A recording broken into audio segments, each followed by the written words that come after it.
Hey guys, welcome back to another YouTube video. So in this video, I'm actually going to cover my sales call journey and how I basically structure my sales calls. I got this question asked a lot that I cover a lot about outbound, but I don't cover a lot about the sales calls and how I take them.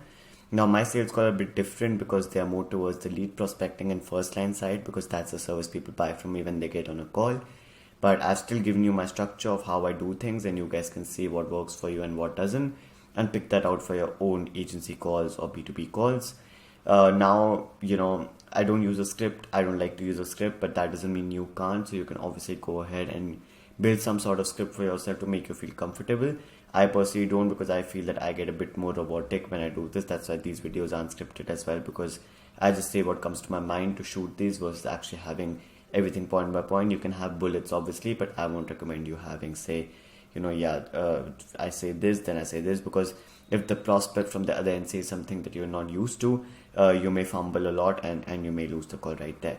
So yeah, let's get started. So as you can see, there's no magic formula or script. It's about having a structure, how you conduct yourself and your business to ultimately close.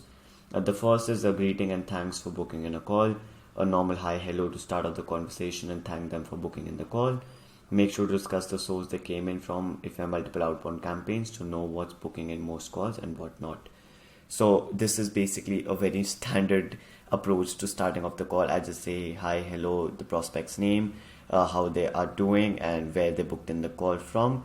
So that basically helps me say, okay, they say, oh, I came in from a YouTube or I came in from Facebook. So I know in my mind, okay, this call, how qualified it was and where it was booked from. It gives me more perspective in my mind about, okay, what kind of content they may have seen from my side and what future outbound campaigns I should be more focused on. Second up, we have obviously your small talk. Now, one of my favorite things to ask is where they are and what time it is there to establish how weird the internet is that we are connecting from different parts of the world and make the prospect open up about it. So basically what I do is once I do the small, greeting, etc., I just say, okay, so what time is it over there? And I just say, oh, it's really early morning for me or really late night. And then we get to discussing like, okay, you're from India, or I'm calling it from the United States. It's a 12.5 hour difference. It's crazy how we're able to connect like this. So it makes you aware that, okay, you're connecting from somebody else around the world and how crazy the Zoom world is. And they start to talk about, yeah, it's been a crazy journey. I left my job to start my marketing agency, etc., etc. It can be anything, but it makes them more comfortable towards you and makes them open up more towards you. Now, thirdly, I ask them where their business is at and what they're looking for. This is where you get into the pitch and ask them what they're currently doing, revenue-wise, and more relevant stuff to ultimately lead into what they're looking for and why they booked in a call with you. So this is basically, it says it all. I ask them, okay, so let's get started. Like, how did you start your marketing agency off? And what made you start your agency, or what niche are you currently generating, and okay, what are you doing clients wise, how many clients do you have, what kind of service do you provide. So all of this gets noted down in my mind. I also have a notebook right over here. It's under a pile of boxes, but I usually keep on writing down whatever they're doing so they can see, okay, this guy is paying attention to what I'm saying and he's writing down, because that is ultimately what will help me end up with the close. So it's very important to be interested in their journey, in their business, and what they are currently doing and what they're looking for. Next up, we have what they're currently doing. You can ask them what they're currently doing for the problem you're solving for them, so you have an idea about where they are at with your particular solution.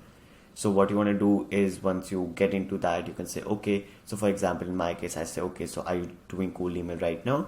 And if they say yes, I ask them, okay, where are you generating your leads from? Are you getting do you have virtual assistants? Are you using some kind of other service? Are you doing it yourself?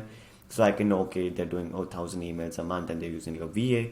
How much are they charging? So I can compare my price to them later on when I go for the close, and I can bring this aspect into my close that, okay, you'll have much more time to focus on the business if you give leads and lines to us versus you having to do that or you having to check them. And this ultimately makes them feel very okay, this guy is actually interested in what I'm doing currently as well and is not looking to make the sale immediately. Next up, we have introduction to my service and if I can help. This is where you come in and say what you're solving using the issue that they gave before, and you can also use the information that they provided before. So in my case, okay, I say, okay, so we provide leads and lines as our main service. We also provide leads only and lines only as a service. So in case you're looking for only leads, this is what we do, and lines, this is what we do. If you're providing 3,000 leads a month, this is what we can help you with, focus on. etc, etc. And lastly, we have price drop and invoicing. So price drop and invoicing basically is you drop your price, wait for them to respond, invoice for the same time, and there you go, you close your client. So in my case, I basically ask them, okay, from the above point, I basically take in how many leads they want. I say, okay, we charge 40 cents per lead. That would be, say, $400 for 4,000 leads. This is what we do. If you want lines additional, it would be 50 cents per line. So your total amount would go to $900. And I just give them time to think. If they say, okay, yeah, that works for me, you could just send me an invoice. I just take the email. I just ask them, okay, is the email that you booked in the call from the best way to send you the invoice? They say, yeah. And we just go ahead and send the invoice, get it paid. And there we go, I've landed a client. So yeah, basically this is my procedure of how I do my leads and line sales calls. I got this question asked a lot, how I go about my structure. This is the basic structure. I've made it in such a way that you guys can use it for any kind of sales calls that you guys are having. It's worked well for me. I've closed over $150,000 with this exact sales call method. I've never used a script. I always use this.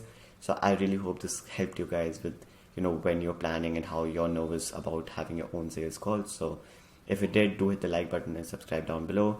In case you're looking for more B2B strategies, etc., you can just subscribe to the channel, and you can reach out to me on Instagram or Facebook, and I'll have a lot more information for you. If you're looking for consultation, you can message me on there as well. I hope you guys have a great day ahead. Bye.